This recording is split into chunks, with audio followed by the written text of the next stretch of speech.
Lo scontro tra manifestanti e polizia avviene in Calle dei Frati. Da Campo Santo Stefano, dove si svolgeva un presidio contro il decreto sicurezza del governo Meloni, parte un corteo che tenta di raggiungere Campo Sant'Angelo e da lì portare la contestazione al Teatro La Fenice, dove il ministro dell'Interno Matteo Piantedosi sta partecipando al Festival delle Regioni. Quello stesso governo che non sta facendo altro che tagliare tutti i fondi per i nostri territori, per le nostre regioni, per le nostre città, tagliando welfare, tagliando servizi, tagliando la sanità.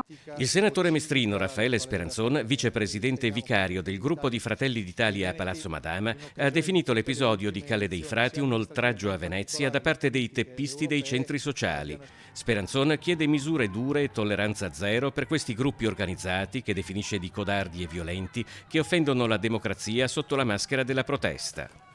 Secondo Walter Mazzetti, segretario generale della Federazione Sindacale di Polizia, si è trattato di uno scenario desolante e gravemente rischioso per i colleghi del secondo reparto mobile di Padova, che conferma quanto invece sia necessario che il decreto sicurezza trovi piena attuazione. Dall'altra parte la lettura è opposta. Questa città si è dimostrata ancora una volta antifascista e contro la deriva autoritaria di questo governo, rifiutando una passerella istituzionale che parla di eccellenze del territorio dentro una città che è svenduta in nome della turistificazione di massa, che è caratterizzata da case vuote e dalla devastazione di questo territorio in nome del profitto e della turistificazione.